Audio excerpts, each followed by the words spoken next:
Alright, hey everyone, how's it going? So in today's video I'm going to be teaching you a little bit about the VPN client and the servers, and I'm going to be showing you how to select different servers from the drop down list and how to use different protocols and basically how the different servers pop up depending on what your settings are. So the first thing you need to do is actually go into your settings. So if you just go up to the top right hand of the client here where it has this little gear icon, just click on that, click on settings. This will open up the settings window. So as you can see, you have a bunch of different connection settings here. These general settings, these don't really matter for what we're doing today, but if you just go up to connection, these are the settings that we're going to be taking a look at. So these settings right here are basically going to change what servers actually show up when you go to the server list. So for example, if you choose OpenVPN as the protocol, you're going to go with shared for the topology. But say you want to use a UDP port, but you want to use a specific UDP port instead of all of them.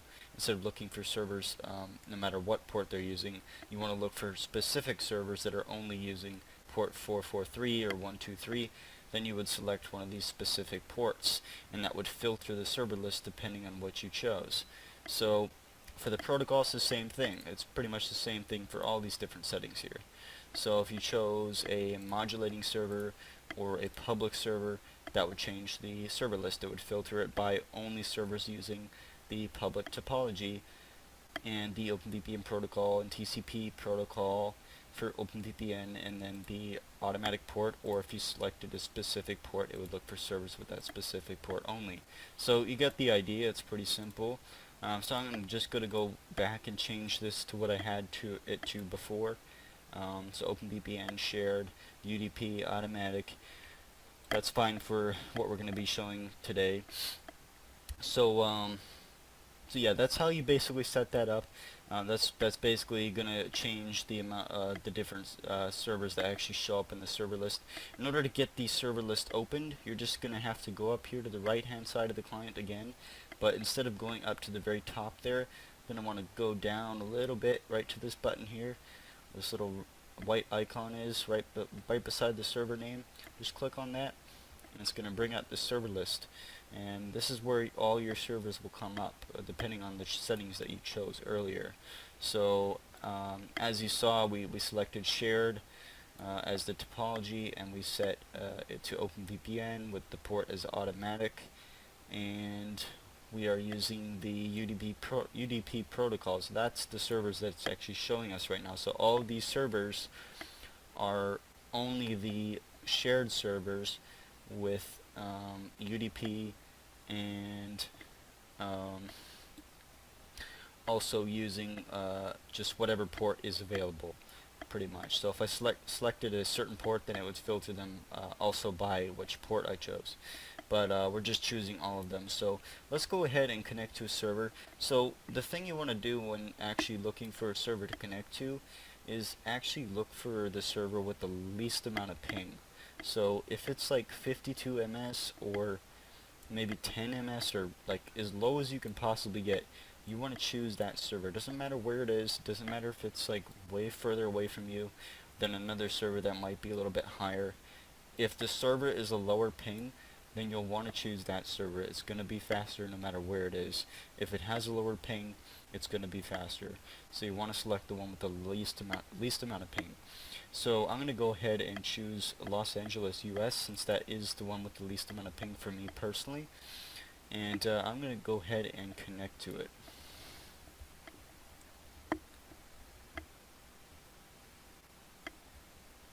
Okay, so now that we're connected, as you can see, I think I've got my new IP address. Yep, here it is. Current IP address, it changed. So we are officially connected. Let's go ahead and minimize the client, and we'll go open up our internet browser. I'm using Firefox, but you could use Internet Explorer or Opera or Chrome, whatever you want to use. And let's go over and head to dnsleaktest.com.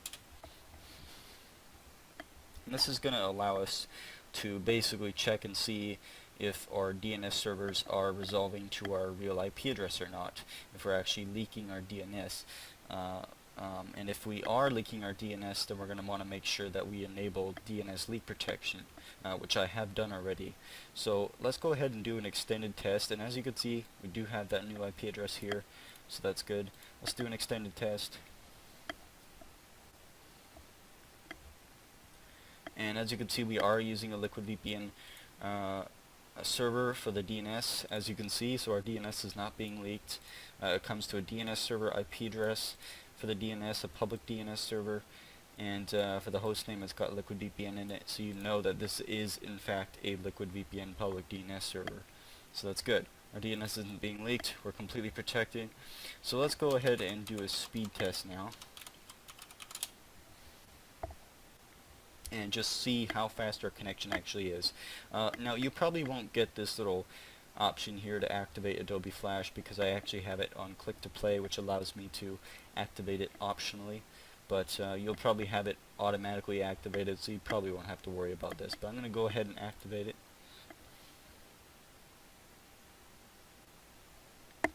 And let's click on begin test.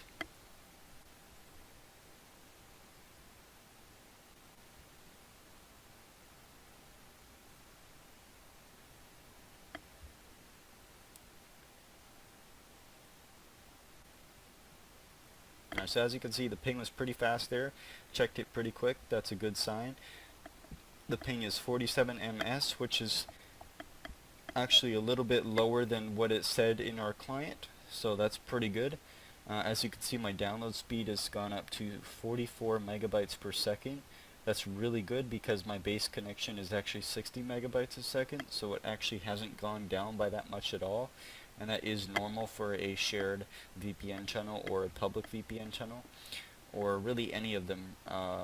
Actually, you won't really see a speed decrease for any of the servers, really. It should be okay on any of them.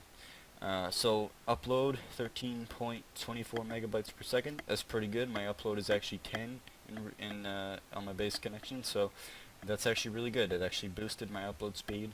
My download speed decreased by about, I don't know, 15 megabytes a second, which is pretty good. So yeah, as you can see, we are connected. Our speed test is pretty good. Our DNS isn't being leaked. So let's go ahead and go back into the client here for a second.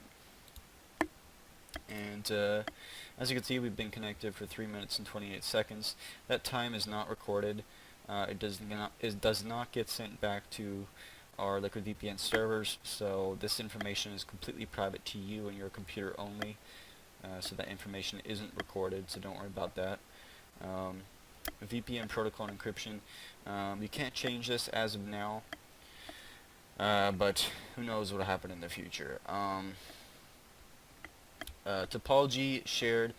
Let's go back to settings. Let's go ahead and disconnect first, and we're going to go ahead and try out another topology option. So let's go back into settings, and let's go ahead and select public this time, and we'll just go ahead and select UDP, and let's do a specific port this time. Let's throw in 9201. 9201. So after that, we'll just click OK, and it's going to say detecting my IP address. It does this sometimes. I don't know why it does this, but I'm going to go ahead and restart the client. Alright, so now that I've restarted the client, let's go ahead and head over to the servers again. And as you can see, it's come up with the Missouri US server, which is the only server that actually came up after changing those settings. So as you can see, it did slim down the server list depending on what I chose here. So that proves that it does make a change. It does filter them.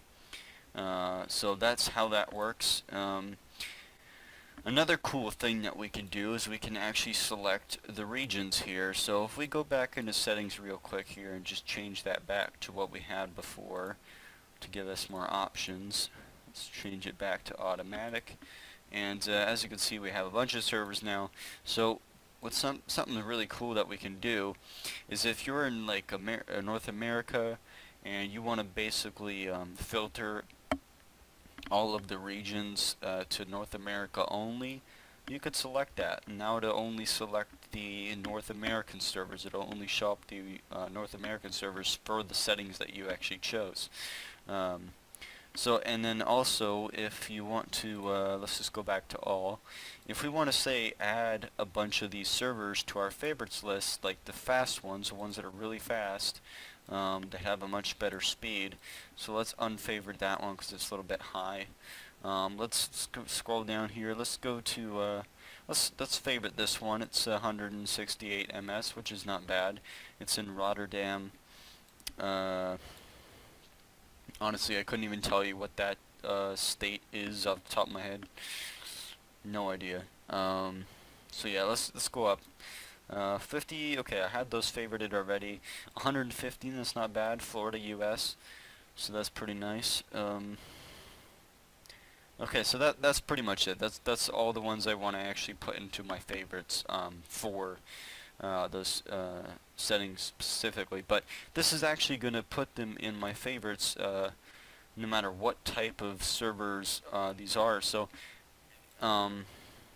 if I change the settings here and I change it to maybe I want to do some modulating servers. And I want to go to UDP, automatic, that's fine. Click on OK. It's going to slim down that list. It's going to slim down that favorites list or make it bigger depending on how many servers in that favorites list are actual modulated servers. So it still actually filters it depending on what options I've chose. It still filters it for the favorites as well. So that's another really cool thing that you can do with the client. So if you want to go ahead and do that, you can, just to organize things a little bit better. And we can do North America again too. Let's go back to all, and I'm going to select all the servers now.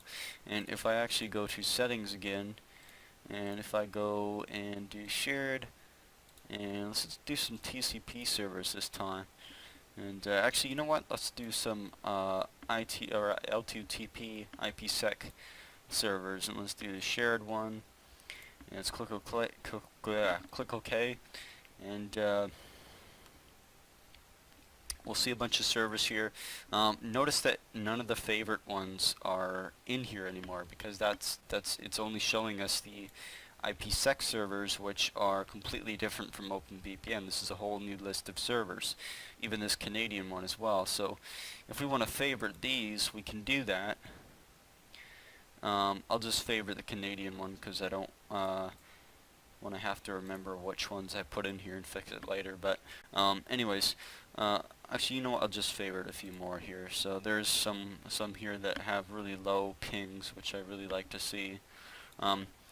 So let's once you've done that, you could basically select only favorites, and if we do this again, it's going to filter those by IPsec servers. But if we go back to OpenVPN and click OK, it's now going to show our OpenVPN servers under our favorites again. So that's how that works. That's pretty much it for this video. That's going to be all I cover in this video. But if you found this helpful, good. I hope you could set this up properly. I hope that you know what you're doing now. And if you need any more help, you have any questions, feel free to contact support. They'll get back to you, resolve your issue pretty quick. So yeah, thanks for watching.